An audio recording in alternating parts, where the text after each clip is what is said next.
తెలంగాణ కాంగ్రెస్లో పైకి అంతా బాగానే కనిపిస్తున్నా లోలోన కొందరు సీనియర్లు అసంతృప్తి గళాలను వినిపిస్తున్నారు. నిన్న మొన్నటిదాకా తామంతా ఒకటే అన్న మాట నుంచి కొన్ని నిర్ణయాలు సరిగా లేవన్న కామెంట్స్ బయటకు వస్తున్నాయి. గతంలో కాంగ్రెస్ అంటే వర్గ విభేదాలకు పుట్టినిల్లు అనే ప్రచారం ఉంది.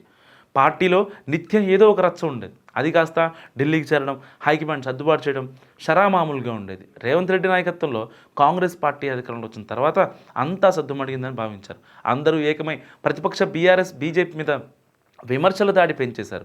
మంత్రివర్గ కూర్పులో, పదవుల పందేరంలో ఎక్కడా అసంతృప్తి కనిపించలేదు. పార్టీ వర్కింగ్ ప్రెసిడెంట్ జగ్గారెడ్డి వ్యవహారం హాట్ టాపిక్గా మారింది. పార్టీ నేతలకు వ్యతిరేకంగా స్వరం వినిపిస్తున్నారు. కాంగ్రెస్ను చంపేస్తారా అంటూ జాతీయ నాయకులపై విరుచుకుపడ్డారు. అయితే జగ్గారెడ్డి ఫైర్ అవ్వడానికి కారణం క్యాబినెట్ విస్తరణ, నామినేట్ పదవుల భర్తీ అనే ప్రచారం జరుగుతుంది. పదవుల పందేరంలో పార్టీ కోసం కష్టపడి పనిచేసిన వారికి ఇవ్వకుండా తనకు నచ్చిన వారికి ఇస్తున్నారంటూ ఆయన మండిపడుతున్నారు. పార్టీ ప్రతిపక్షంలో ఉన్నప్పుడు పార్టీ కోసం పనిచేసిన వారి పదవులు ఇవ్వడంలో జాప్యం చేస్తున్నారని జగ్గారెడ్డి ఆగ్రహంతో ఉన్నారట. మొన్నటిదాకా జీవన్ రెడ్డి అసంతృప్తితో ఉండగా ఆయన నేతలు బుజ్జగించారు. ఇప్పుడు తాజాగా జగ్గారెడ్డి తెర మీద రావడంతో ఏం చేయాలో అర్థం కాక నేతలు తలలు పట్టుకుంటున్నారట.